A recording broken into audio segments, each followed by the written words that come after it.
শেকের চরের নীরব খাদকের দল। ভাদ্র মাসের শেষ, আকাশ জুড়ে মেঘের ঘনঘটা।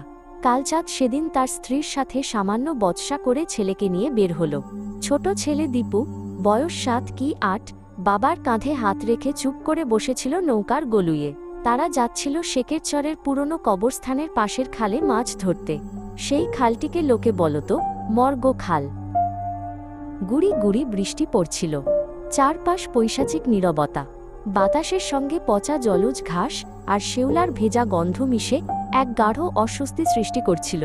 কালচাঁদ দ্রুত হাতে বৈঠা চালাচ্ছিল। দীপু ভয়ে চুপ করে বাবার পিঠ ঘেঁষে বসেছিল। হঠাৎ জল কাটার শব্দ ছাপিয়ে 2 জোড়া শান্ত অথচ দৃঢ় কণ্ঠস্বর ভেসে এল খালের ওপার থেকে। ও মাঝি, একটু পার করে দাও, আমাদের কবরস্থানে কাজ আছে। কালচাঁদ বৈঠা থামিয়ে দেখল, খালের ওপারে কবরস্থানের পাঁচিলের পাশে দাঁড়িয়ে আছে 2 জন লম্বা আলখাল্লা পরা লোক। কালচাঁদ গলা উঁচু করে জিজ্ঞেস করল, কোথায় যাবেন আপনারা? এ তো নির্জন জায়গা। আলখাল্লা পরা লোক 2 জনের একজন উত্তর দিল, কবরস্থানেই আমাদের গন্তব্য। আর শুনো মাঝি দাদা, এইখানে মাছ ধরা ভালো না।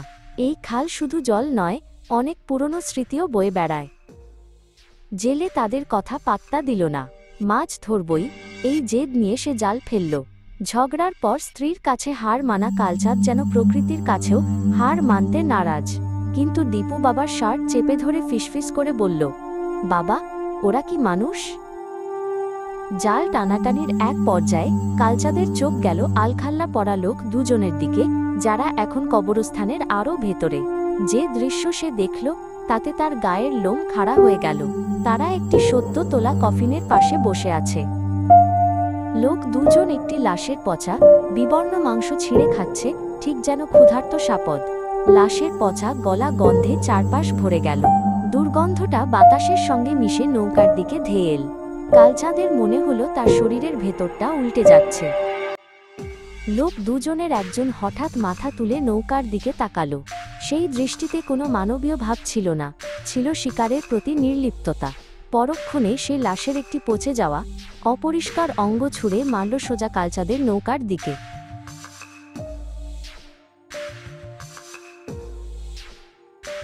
পচা অঙ্গটি ধপ করে পড়ল নৌকার গলুইয়ের কাছে। লোক 2 জন তখন বিভৎস হাসি হেসে ইশারা করল, খেয়ে নাও, আমাদের উপহার। সেই পচা মাংসের উৎকট গন্ধে দীপু জ্ঞান হারাল। তার ছোট শরীরটা বাবার কোলের কাছে ঢলে পড়ল। কালচাঁদের সমস্ত সাহস যেন নিমেষে জল হয়ে গেল।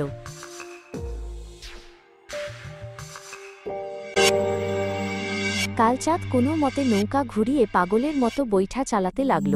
সে পেছনে তাকালো না। সারা রাত সে কাঁপতে কাঁপতে নৌকোতে ছিল। সে কাউকে কিছু বলেনি। ভোর হলো। সকালে কালচাঁদ আর দীপুকে তাদের বিছানায় মৃত অবস্থায় পাওয়া গেল। তাদের চোখে এখনো সেই পৈশাচিক ভয়ের ছাপ লেগেছিল।